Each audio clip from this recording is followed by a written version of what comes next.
Hello everyone. Thank you so much for coming back to the Warrior channel once again today. The fighter we'll be analyzing today is the current WBC lightweight world champion, Fearless, Shakur Stevenson. First of all, as an Olympic medalist, Shakur Stevenson possesses extremely solid fundamentals and a very high level of overall polish as a boxer. His punches are incredibly fast and clean, with almost no unnecessary or exaggerated movements. His compact punch trajectories allow his shots to land sharply and accurately, steadily accumulating damage on his opponents. Based on these fundamentals, Shakur clearly establishes an advantage in the lead hand battle. He continuously disrupts his opponent's vision and rhythm with his jab, persistently targeting the front side and stacking damage over time.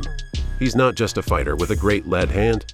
Using it, he controls his opponents, turns them with check hooks to create space, and at times even pushes or presses down on their head, making it extremely difficult for them to close the distance. Building on these fundamentals, Shakur Stevenson's distance control is among the very best in his weight class. When you watch his fights, you'll often see him completely evade his opponent's attacks with just the slightest upper body movement or minimal footwork, taking almost no damage in the process. This clearly shows just how elite his sense of distance truly is. In fact, he is one of the fighters with the lowest opponent connect rates in the division, allowing fewer clean punches than almost anyone else. On top of that, Shakur skillfully switches between the Philly shell and high guard, depending on the situation, showcasing a very high level of defensive completeness. He's especially effective at capitalizing on openings that appear immediately after defending, landing clean, precise shots to his opponent's front side. Throughout the fight, he constantly frustrates his opponents with lead hand control and distance management, steadily piling up damage, while neutralizing their offense with elite defense.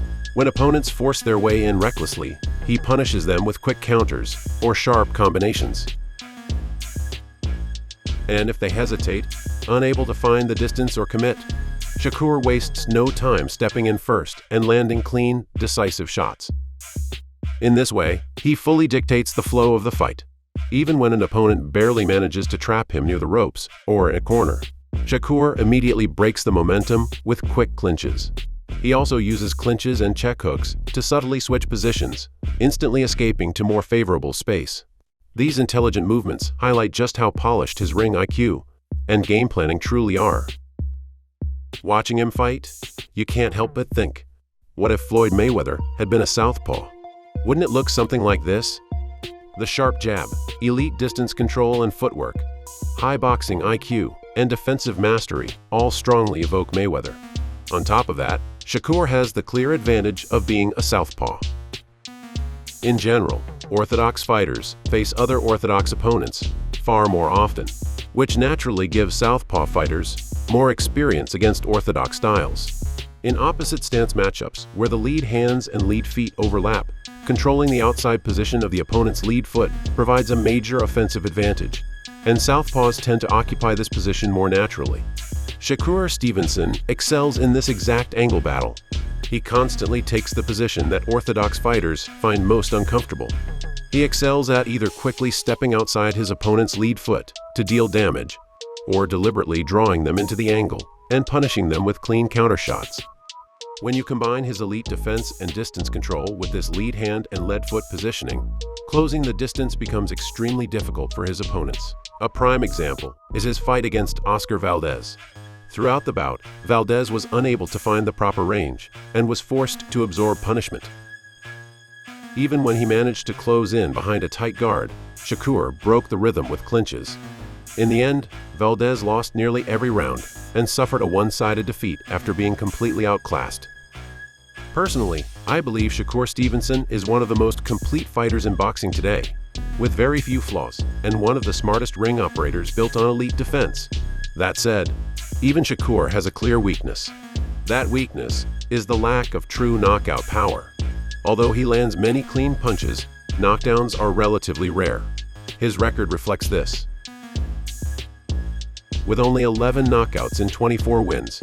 At lightweight, only 2 of his 6 victories came by knockout.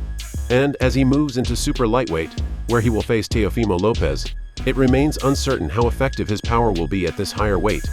As a result, Shakur often relies on a defensive, point-fighting approach, winning most of his bouts by decision. Despite his skill, this has kept him from becoming a major fan favorite. Ironically, that may be exactly why he's the fighter no one wants to face. On January 31, Shakur Stevenson will face Teofimo Lopez in a super lightweight world title fight. If I had to make a prediction, I would confidently pick Shakur Stevenson to win decisively. I believe Shakur is almost a perfect stylistic matchup against Lopez. He possesses everything Lopez struggles with the most. Lopez has often shown difficulty against Southpaws, especially defensive, outboxing-oriented Southpaws. Shakur is precisely that type of fighter. While Lopez struggles with distance control against Southpaws, Shakur's range management is nearly flawless. Stylistically, the matchup is very clear. Lopez is a classic counterpuncher who thrives when opponents step into his range first. But Shakur rarely enters dangerous distance recklessly, instead using his elite jab and distance control to constantly disrupt Lopez. As a result, Lopez will likely struggle to find Shakur's range and may be forced into the uncomfortable position of having to initiate the offense himself. On top of that, when fights don't go his way, Lopez has a tendency to lose composure and become emotionally reactive. Shakur, on the other hand, remains calm, calculated, and disciplined throughout the fight. This difference in composure could be another major factor working against Lopez. Overall, Shakur Stevenson holds the advantage over Lopez in most areas, both stylistically and tactically. That said, Shakur does need to be cautious of one key factor: Lopez's unorthodox movement. Lopez frequently switches stances mid-action and throws punches from unexpected angles. His fluid upper body movement and sharp, unconventional attacks could momentarily disrupt Shakur and introduce variables into the fight. There is certainly a chance that these unpredictable movements could briefly catch Shakur off guard. That concludes today's analysis of Shakur Stevenson. On January 31, please tune in for the fight between Shakur Stevenson and Teofimo Lopez. Likes and subscriptions mean a great deal to me. Thank you very much for watching. Goodbye.